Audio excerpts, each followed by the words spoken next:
दो भोजनों के बीच कम से कम 5 से 6 घंटे का अंतर होना चाहिए। जीने का आदर्श तरीका तो ये होगा कि जीवन में नींद ही ना हो, पर अभी यह संभव नहीं है क्योंकि शरीर में अब भी कुछ जड़ता यानी इनर्शिया है।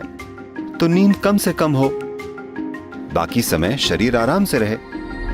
गुनगुने पानी में थोड़ा सा शहद मिलाकर पिएं। ऐसा रोज करें और आप पाएंगे धीरे धीरे खून में आरबीसी बढ़ जाएंगे।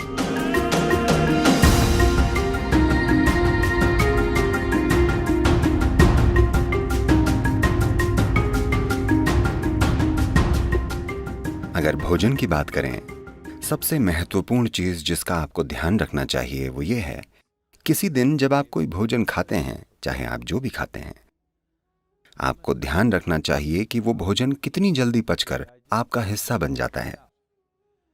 कोई भी भोजन अगर 3 घंटे से ज्यादा पेट में रहता है, यानी आपने खराब खाना खाया है। वो भोजन या तो आप छोड़ दें या कम से कम खाएं। अगर भोजन 3 घंटे में पेट से आंतों तक पहुंच जाता है, यानी आप कुछ ऐसा खा रहे हैं जिसे आपका सिस्टम अच्छे से पचा पाता है। शायद वो सबसे अच्छा भोजन न हो, पर सिस्टम उसे पचा पा रहा है। और दो भोजनों के बीच अगर आप 5 से 6 घंटों की दूरी बनाए रखते हैं और बीच में अगर कुछ भी ना खाया जाए, तो आप पाएंगे कि कोशिकाओं या सेल्स के स्तर पर सिस्टम में सफाई होगी। सेलुलर स्तर की यह सफाई स्वस्थ जीवन के लिए सबसे जरूरी और सबसे ज्यादा महत्वपूर्ण है। तो दो भोजनों के बीच कम से कम 5-6 घंटों का अंतर होना चाहिए। अगर आपकी उम्र 30 से ज्यादा है तो दिन में दो बार अच्छे से भोजन करना काफी होगा। एक सुबह का भोजन और एक शाम का। शाम के भोजन के बाद कम से कम 3 घंटे रुककर सोना चाहिए और कुछ शारीरिक काम होना चाहिए। जरूरी नहीं है कि बहुत भारी या जोरदार गतिविधि हो, बस थोड़ी सी सैर या शायद थोड़ा सा डांस या ऐसा कुछ।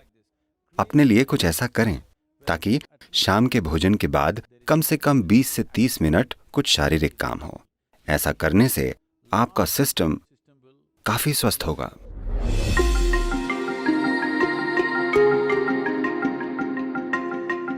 एनीमिया होना यानी खून ने अपना लोहा खो दिया है, यानी आपने अपनी ताकत खो दी है। ठीक है, शरीर की ताकत चली गई, आप थका हुआ महसूस करेंगे, बेवजह थकावट होगी। क्योंकि जब लोहा कम हो जाता है तब खून का ऑक्सीजन शरीर में अच्छे से नहीं पहुंचता, यानी आपका शरीर, आपका हृदय, आपका दिमाग सब कुछ ज्यादा काम नहीं कर पाएंगे क्योंकि आपके पास ऑक्सीजन कम है। तो खून में ऑक्सीजन की मात्रा को बढ़ाना एक जरूरी चीज है, क्योंकि शरीर की सेहत, उसका खुद को आसानी से जीवंत करना, इसके लिए खून में ज्यादा ऑक्सीजन होनी चाहिए और यह क्षमता कम हो जाएगी। खासकर महिलाओं को ध्यान रखना चाहिए। उनके शरीर की प्रक्रिया के कारण उनमें हीमोग्लोबिन की कमी हो सकती है, जिससे खून में ज्यादा ऑक्सीजन नहीं समा पाएगा और बेवजह वो थक जाएंगी।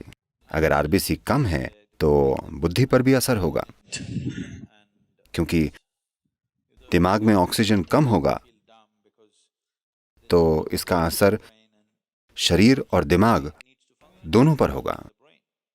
तो इससे बचने का एक सरल तरीका है, रोजाना हल्के गर्म पानी में थोड़ा शहद मिलाकर पीना। रोजाना ऐसा करें।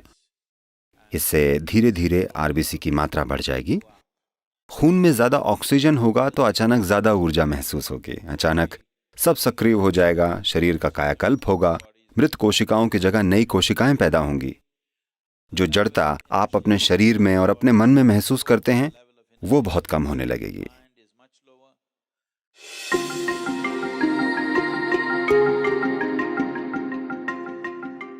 तो शहद हमारे सिस्टम पर अलग अलग असर डालता है। कच्चे शहद का एक तरह का असर होता है, ठंडे पानी में पीने से उसका असर अलग होता है, हल्के गर्म पानी में पीने से अलग ही असर होता है। हम यहां इसे हल्के गर्म पानी में पीकर सिस्टम को खोलना चाहते हैं। If you put it into boiling water, some part of honey will turn poisonous. उबलते पानी में डालने से शहद का कुछ हिस्सा जहरीला हो जाता है। तो इसे कभी भी उबलते पानी में नहीं डालना चाहिए या इसे पकाना नहीं चाहिए। मैं जानता हूँ कि पश्चिम में लोग शहद के केक बनाते हैं, वो इसे पकाते हैं। एक तापमान को पार कर जाने के बाद शहद जहरीला हो जाता है। तो आपको इसे ऐसे तापमान में रखना चाहिए कि ये पीने लायक हो।